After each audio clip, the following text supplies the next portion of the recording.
Before we begin कुछ चीज़ें clear कर लेते हैं. This is part 2 of our chapter called contemporary centres of power. Part 1 में हमने ऑलरेडी EU को कंप्लीट कर लिया है, यानी आपका यूरोपियन यूनियन पार्ट 1 में ऑलरेडी हो चुका है. तो अगर आपने नहीं देखा वो तो आप उस वीडियो को पहले जाके देखो.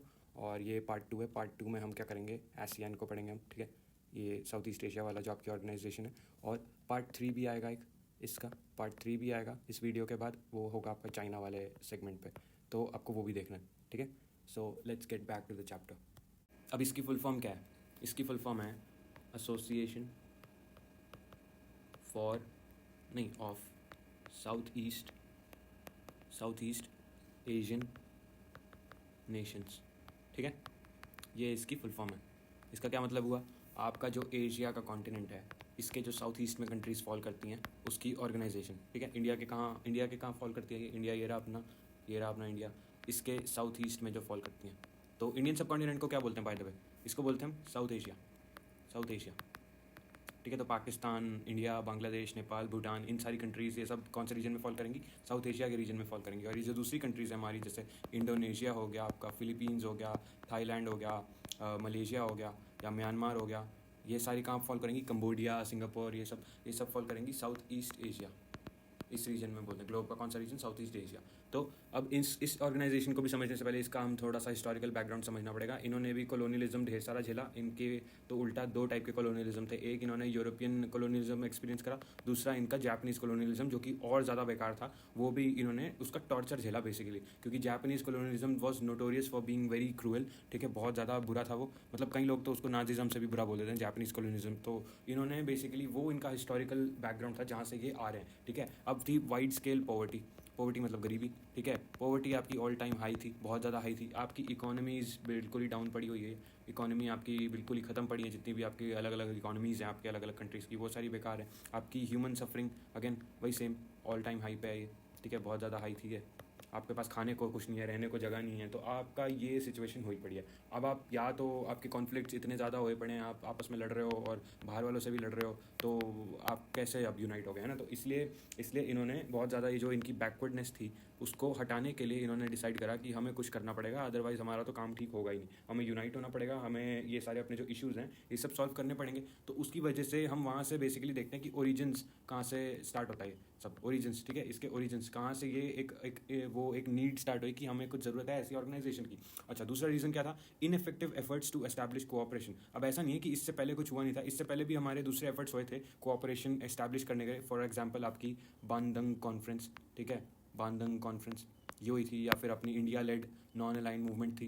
ठीक है, ये सारे इतने मतलब ये इनफेक्टिव ही रहे, इन्होंने ज़्यादा कुछ करा नहीं.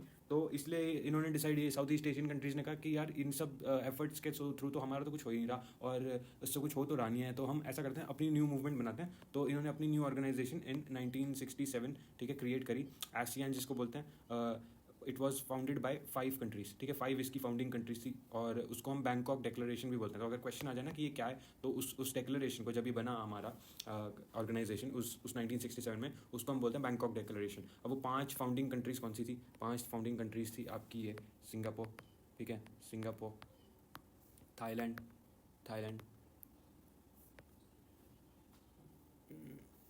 इंडोनेशिया. ठीक है, इंडोनेशिया, फिर मलेशिया,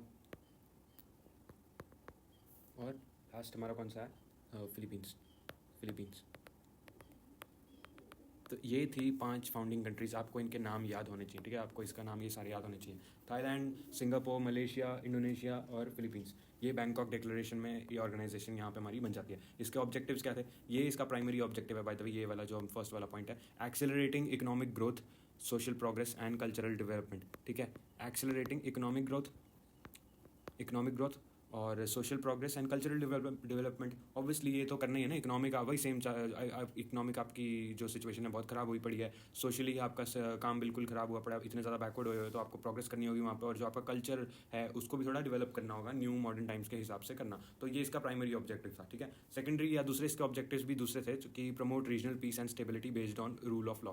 ठीक है, रीजनल पीस क्या है? अब अगर आपको अपने आप को यूनाइट करना है, ना खुद को आपको, ठीक है, यूनाइट करना है, और फिर ताकि आप जो दूसरी कंट्रीज़ हैं या दूसरे रीजन्स हैं उनके सामने आप थोड़ा सा अपना एक फेस दिखा पाओ, उससे आपको लड़ना है या अगर आपको थोड़ा सा अपनी वो प्रेजेंस दिखानी है तो आपको खुद यूनाइट होना पड़ेगा ना, अदरवाइज तो आप ढेर सारी छोटी छोटी आइलैंड कंट्रीज हो, ठीक है, तो आप हो जाते हो इनसिग्निफिकेंट। अगर इंडिविजुअली आप किसी से भी वो करोगे तो चाइना के सामने एक छोटा सा फिलीपींस या कंबोडिया क्या ही करेगा। तो इससे इट इज़ बेटर कि आप लोग यूनाइटेड फ्रंट अपना एक दिखाओ। तो यूनाइटेड कब होगे आप, कैसे होगे यूनाइटेड, जब आप अपने रीजन में पीस प्रमोट करोगे, रीजनल पीस को आप इनकरेज करोगे। जब आपके कॉन्फ्लिक्ट्स वगैरह सॉल्व होंगे, आप अपने रीजनल पीस को प्रमोट करोगे, तभी तो आप यूनाइटेड हो पाओगे। तो ऑब्वियसली ये इसका ऑब्जेक्टिव था, रीजनल पीस को प्रमोट करो और स्टेबिलिटी लेके आओ। स्टेबिलिटी यानी ज़्यादा चेंजेस इतनी ईजिली ये ना हो कि कुछ का कुछ हो रहा है, कुछ भी गवर्नमेंट कोलैप्स हो रही है या कंट्री कभी भी कुछ भी हो रहा है। तो स्टेबिलिटी लेके आओ, उससे आपकी क्रेडिबिलिटी बढ़ती है रीजन की, ठीक है, और पीस तो ऑब्वियसली उससे बढ़ेगा। और रूल ऑफ लॉ को प्रमोट करो। इसका मतलब क्या हुआ, इसका मतलब हुआ कि लॉ को टॉप पे रखो, लॉ के बेसिस पे आपकी गवर्नमेंट चलनी चाहिए, ठीक है। आपकी गवर्नमेंट अथॉरिटेरियनिज्म की बेसिस पे नहीं चलनी चाहिए। अब फॉर एग्जांपल म्यांमार में मिलिट्री कूप हुआ तो वहाँ पे मिलिट्री रूल चल रहा है, वहाँ पे लॉ को प्रायोरिटी नहीं दी जा रही ना। तो या फिर ढेर सारी दूसरी कंट्रीज होती है जहाँ पे लॉ को तो बिल्कुल भी लॉ की पड़ी नहीं होती, कैसा आपका रूल ऑफ लॉ की तो किसी को रिस्पेक्ट ही नहीं होती। तो इन्होंने उसको एज अ ऑब्जेक्टिव अपना रखा कि रूल ऑफ लॉ को प्रमोट करना चाहिए, कि लॉ के बेसिस पे रूल हो, आपकी फीलिंग्स के बेसिस पे नहीं, कि गुस्सा आ गया तो तुमने लड़ाई स्टार्ट कर दी, तुम्हें प्यार आ गया तो तुमने पूरा पैसा बहा दिया किसी चीज़ पे, वो सब करने की जरूरत नहीं है। आपका रूल ऑफ लॉ होना चाहिए, लॉ के हिसाब से क्या सही है क्या गलत, कॉन्स्टिट्यूशन के हिसाब से या आपने क्या अग्री करा था अपने लॉ में उसके हिसाब से क्या सही है वो प्रमोट होना चाहिए, ठीक है। That is called rule of law. फिर they also promoted the Asian way. अब इसका मतलब क्या हुआ, unlike the EU, unlike the European Union, इन कंट्रीज़ का बेसिकली ये जो अपनी ऑर्गेनाइजेशन है इसका इतना कोई डिज़ायर नहीं था सुप्रा नेशनल स्ट्रक्चर या इंस्टीट्यूशंस बनाने का कि पूरी दुनिया पे पूरा अपना एक न्यू वो बनाएंगे, ऐसा कोई सिग्निफिकेंस इनका इतना ज़्यादा डिज़ायर नहीं था। इनको बस अपना रीजन ठीक ठाक करना था, ठीक है। और इन्होंने फिर उसमें ही एक न्यू चीज़ ऐड करी, that is called the ASEAN way. अब इसका क्या फुल फॉर्म है, ASEAN way, a form of interaction that is informal non confrontationist and cooperative. Informal यानी आप बातचीत कर लो, ज़रूरी नहीं है कि आपके पूरे गवर्नमेंट लेवल पे मीटअप्स होने चाहिए तभी जाके आप कुछ अग्री करोगे, आप नॉर्मल अपने सुलझा लो जो भी इश्यूज़ हैं, ठीक है। नॉन कन्फ्रंटेशन यानी इसका क्या मतलब हुआ कि कॉन्फ्रंटेशन का क्या मतलब होता है, कन्फ्रंटेशन मतलब लड़ाई, कन्फ्लिक्ट, ठीक है। तो नॉन कन्फ्रंटेशन उसका ऑपोजिट हुआ ना, उसका ऑपोजिट हुआ। तो नॉन कन्फ्रंटेशन एक एटीट्यूड अपनाओ कि हमें लड़ना नहीं है आपस में, हमें सॉल्व करना है, हमें रेजोल्यूशन पे रीच करना है, तो वैसे टाइप का एक वे लेके आओ। और थर्ड पॉइंट था हमारा कोऑपरेटिव, कोऑपरेशन करो, ठीक है। कोऑपरेशन को प्रमोट करो, आपस में अग्री करो चीज़ें, आपस में म्यूचुअल बेनिफिट करो और आगे बढ़ो। तो that was the Asian way, ठीक है, इसको प्रमोट करो। फिर था respecting sovereignty, obviously as a क्या बोलते हैं, as a region with many tiny countries, ठीक है, और ऊपर से कॉलोनियलिज्म से भी सफ़र करके आए हुए हैं, तो आप तो चाहोगे कि सॉवरेनिटी के कॉन्सेप्ट को रिस्पेक्ट करो। सॉवरेनिटी जिनको नहीं पता, सॉवरेनिटी मतलब एक्सटर्नल कंट्रोल से छुटकारा, ठीक है। एक्सटर्नल कंट्रोल से आपकी कंट्री पे आपकी कंट्री को बेसिकली कोई और डिक्टेट नहीं कर रही कंट्री, या कुछ और पावर्स डिक्टेट नहीं कर रही कि तुम्हें कैसा बिहेव करना है। तुम एज अ कंट्री फ्री हो, तुम किसी भी तरह के एक्सटर्नल कंट्रोल से फ्री हो, ठीक है। वो ऐसा कोई तुम पे कंट्रोल नहीं है, तुम सॉवरेन हो, उसको बोलते हैं फ्री, ठीक है, फ्री हो आप। तो अपनी सॉवरेनिटी रिस्पेक्ट करो, तुम मेरी करोगे सॉवरेनिटी रिस्पेक्ट, मैं तुम्हारी सॉवरेनिटी रिस्पेक्ट करूंगा, ठीक है। That was one of the objectives of this organisation.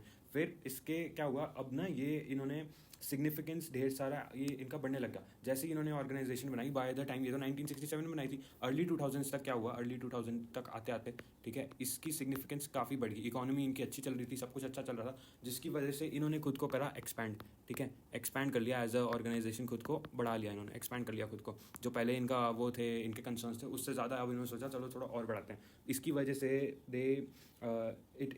ASEAN broadened its objectives beyond the economic and social spheres, ठीक है। पहले सिर्फ सोशल और इकोनॉमिक ऑब्जेक्टिव्स थे इसके, मेनली इसके वही कंसर्न्स थे, मेनली ये दो कंसर्न्स थे, दो फील्ड्स थे जो जहाँ पे ये ऑपरेट करता था। बट इसके बियॉन्ड इन्होंने सोचा कि चलो आगे बढ़ते हैं हम, तो इन्होंने वो आगे चेंज करा। In 2003 ASEAN moved along the path of EU by agreeing to establish an ASEAN community, ठीक है। ये ASEAN कम्युनिटी एस्टैब्लिश करी। इसके 3 पिलर्स थे, ठीक है, ASEAN security community, ASEAN economic community and ASEAN socio cultural community, ठीक है। ये इसके 3 पिलर्स थे। आपकी जो ASEAN सिक्योरिटी कम्युनिटी है, it was based on conviction that outstanding territorial disputes should not escalate into armed confrontation, ठीक है। यानी आपके जितने भी पहले के टेरिटोरियल डिस्प्यूट्स हैं जो सॉल्व नहीं हो पा रहे, या किसी और के साथ, या जो भी आपके जो अभी तक रिजॉल्व नहीं हो पा रहे ना, ठीक है, टेरिटोरियल डिस्प्यूट्स यानी आपके ज़मीन को लेकर टेरिटोरियल डिस्प्यूट्स, आपके जो भी ज़मीन को लेकर कि कौन सी किसकी वो किसके लैंड को लेकर बेसिकली आपका कि कौन सा लैंड किस कंट्री को बिलोंग करना चाहिए, वो सपोज करो बहुत टाइम से सॉल्व ही नहीं हो रहे हैं आपके, तो उसके बेसिस पे आपने मार धाड़ आपने वॉर स्टार्ट नहीं करनी है, ठीक है। कई बार हो जाता है ना, उसी के बेसिस पे वॉर स्टार्ट हो जाती है कि चलो मान कोई सॉल्यूशन नहीं आ रहा तो लड़ाई करके छीन लेते हैं, तो वो आपने नहीं करना, ठीक है। ये इस कम्युनिटी का पर्पस था, आसियान सिक्योरिटी कम्युनिटी, इस कन्विक्शन पे बेस्ड था। By 2003 ASEAN had several agreements in place by which member states promised to uphold peace, neutrality, cooperation, non-interference, ठीक है। पीस, न्यूट्रलिटी, नॉन इंटरफेरेंस मतलब एक दूसरे के काम में लोग भेदभाव नहीं, वो इन्वॉल्वमेंट नहीं करना, ठीक है। Cooperation and respect for national differences. अब ये इंपॉर्टेंट आ जाता है हमारा पॉइंट। इसका मतलब क्या हुआ, नेशनल डिफरेंसेस। अब आपके डिफरेंसेस अलग अलग हो सकते हैं, ठीक है। एज अ कंट्री तुम लोग अग्री नहीं करोगे ना हर चीज़ पे थोड़ा ना अग्री करोगे। वो अग्री जो डिसएग्रीमेंट्स हो रहे हैं आपके, ठीक है, एक दूसरे से अग्री नहीं कर रहे, उसकी आपको एक रिस्पेक्ट होनी चाहिए। आपको मेच्योर वे में एक समझना चाहिए कि हाँ भाई हर चीज़ पे थोड़ी ना हम एक दूसरे के साथ होंगे, तो इतना हमें मेच्योरिटी होनी चाहिए कि तुम अपने इंटरेस्ट देख रहे हो, मैं अपने इंटरेस्ट देख रहा हूँ, और हमारे अगर अलग अलग इंटरेस्ट है भी तो कोई बात नहीं, उसमें बड़ी बात नहीं है। हर बात पे हमें कोई वो थोड़ा ना कि झगड़ा, हम हर बात पे वॉर स्टार्ट कर देंगे, तो ये इसका मतलब ये था, ठीक है। ASEAN regional forum which was established in 1994 is the organization that carries out coordination of security and foreign policy, ठीक है, इसी से रिलेटेड है ये हमारा। फिर ASEAN was and still remains principally an economic association, while जो रीजन एज अ होल है उसकी इकोनॉमी, अब उसकी इकोनॉमी जो है ये हमारे रीजन की साउथ ईस्ट एशिया की जो इकोनॉमी है, ये जो बड़ी बड़ी इकोनॉमीज़ है जैसे US की इकोनॉमी, जापान की इकोनॉमी या EU की इकोनॉमी, ठीक है, ये दूसरी जो इकोनॉमीज़ हैं इन सब की इकोनॉमीज़ से ये साइज़ में क्या बोलते हैं छोटा है, ठीक है। ASEAN की इकोनॉमी साइज़ में इतना बड़ा वो इनके जितनी बड़ा नहीं है, बट इनसे फास्टर है, वो इनसे बहुत ज़्यादा फास्ट है वो, जिसकी वजह से इसकी ग्रोथ होती है इस रीजन की, ठीक है। और उस रीजन की ग्रोथ होती है तो वो उसकी वजह से उसको इंपॉर्टेंस मिल जाती है इस रीजन को, ग्लोबली इंपॉर्टेंट है ये रीजन, ठीक है, बहुत इंपॉर्टेंट है ये रीजन, अब तो बहुत ज़्यादा सिग्निफिकेंस है इस रीजन का। तो ये इसका बेसिकली अगर साइज़ में छोटा है तब भी कोई बात नहीं, स्पीड इसकी ज़्यादा है ना, इकोनॉमी इसकी ज़्यादा फास्टर रेट पर ग्रो कर रही है, तो वो उसका एक तरह से कंपनसेशन हो जाता है। और बाकी ये इसने ढेर सारे FTAs क्या होते हैं, फ्री ट्रेड एग्रीमेंट्स, वो सारे इसने साइन करे इकोनॉमिक कम्युनिटी ने आपकी ASEAN की। तो अच्छा, डिस्प्यूट सेटलमेंट मैकेनिज्म वगैरह वो सब भी, जो भी डिस्प्यूट्स थे वो सब, ये सब लिखा हुआ है, आप उसको एक स्कीम थ्रू कर लेना, बहुत ज़्यादा इंपॉर्टेंट नहीं है वो। ASEAN is rapidly growing into a very important regional organisation, blah blah blah, ये सब हाँ वही बेसिक की बहुत अच्छा जा रहा है और सिग्निफिकेंस इसका बहुत ज़्यादा बढ़ गया है। अच्छा हाँ, ये दो एग्जाम्पल्स इंपॉर्टेंट है आपके कि ASEAN has mediated the end of Cambodian conflict, ठीक है, और एंड आपका ईस्ट टाइमोर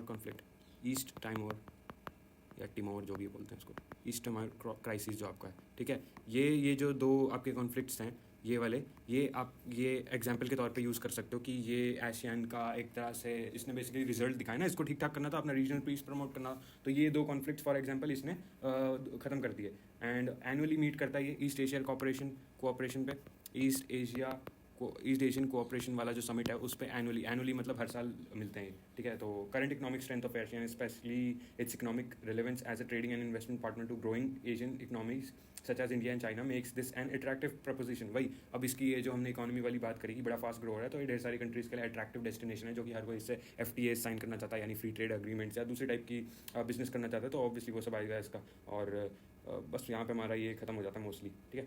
अब हमारा नेक्स्ट वाला आ जाता है, नेक्स्ट टॉपिक पे हम आगे बढ़ेंगे। यहाँ पे हमारा ASEAN वाला जो टॉपिक है ये हमारा फिनिश होता है। अब हम चाइना वाले से स्टार्ट करेंगे, which is the third part of our chapter, यानी उसकी वीडियो आपके स्क्रीन पे अपीयर हो रही होगी, आपको उसको दबाना है और कंटिन्यू करना है लेक्चर को अपने, ठीक है। We will continue our lecture in the third part. और अगर आपने फर्स्ट पार्ट नहीं देखा हुआ जिसमें हमने यूरोपियन यूनियन करा था, तो वो जाके आप देख सकते हो। बाकी let's move on to the next topic, the rise of Chinese economy.